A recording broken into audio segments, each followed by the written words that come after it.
Assalamualaikum semuanya. Semoga kita ada dalam lindungan Allah Subhanahu wa Ta'ala. Menjalin hubungan antara suami istri merupakan suatu ibadah. Rasulullah bahkan menyebutnya sebagai sedekah. Nilai ibadah hubungan antara suami istri bahkan lebih tinggi ketimbang puasa sunnah. Dalam hadis muttafaq alaih disebutkan, tidak boleh seorang wanita berpuasa sedang suaminya ada di rumah kecuali dengan izinnya. Pembicaraan tentang pendidikan berhubungan yang wajar dan tidak berlebihan sungguh jamak, khususnya bagaimana cara suami memperlakukan istrinya ketika diranjang. Rasulullah bersabda, "Jangan sekali-kali seseorang di antara kamu mencampuri istri seperti bercampurnya binatang, tetapi hendaklah ada pengantarnya." Ada yang bertanya, apakah pengantarnya itu, wahai Rasulullah?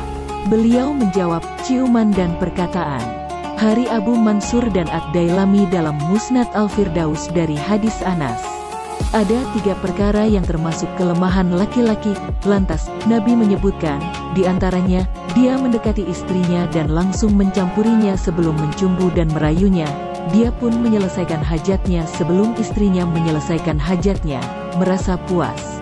Ini merupakan bagian dari hadis sebelumnya yang juga diriwayatkan oleh Ad-Dailami. Meski hadis ini dhaif, Syekh Yusuf Qaradawi menjelaskan, pernyataan ini sesuai dengan fitrah yang sehat. Imam Al-Ghazali lebih khusus menjelaskan, jikalau lelaki tidak egois dalam menggauli istrinya, ketika suami telah menyelesaikan hajatnya, dia hendaknya menunggu istrinya, sehingga si istri pun merasa puas. Menurut Al-Ghazali, saat keluarnya air mani itu kadang-kadang terlambat, karena itu, ketika syahwatnya sedang bergelora, tetapi si suami sudah selesai, maka hal ini bisa menyakitinya.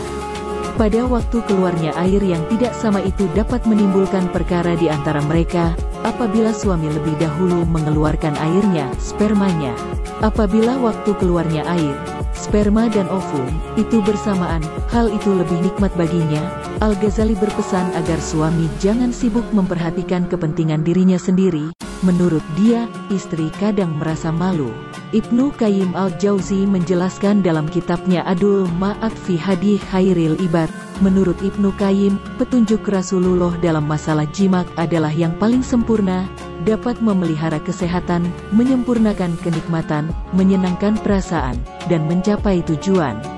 Menurut Ibnu Qayyim, tujuan pokok jimat ada 3 perkara. Pertama, memelihara dan melestarikan keturunan hingga mencapai jumlah yang ditentukan Allah untuk tampil ke muka bumi. Kedua, mengeluarkan air yang apabila ditahan akan dapat menimbulkan mudarat pada tubuh. Ketiga, menyalurkan nafsu seksual, memperoleh kenikmatan, dan bersenang-senang merasakan nikmat. Ini juga yang kelak diperuh di surga.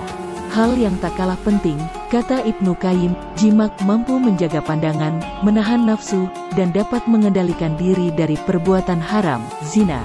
Manfaat ini juga yang diperoleh di dunia dan akhirat bagi suami dan istri. Maka, Nabi bersabda, di antara urusan dunia yang aku dijadikan senang kepadanya ialah wanita dan wangi-wangian.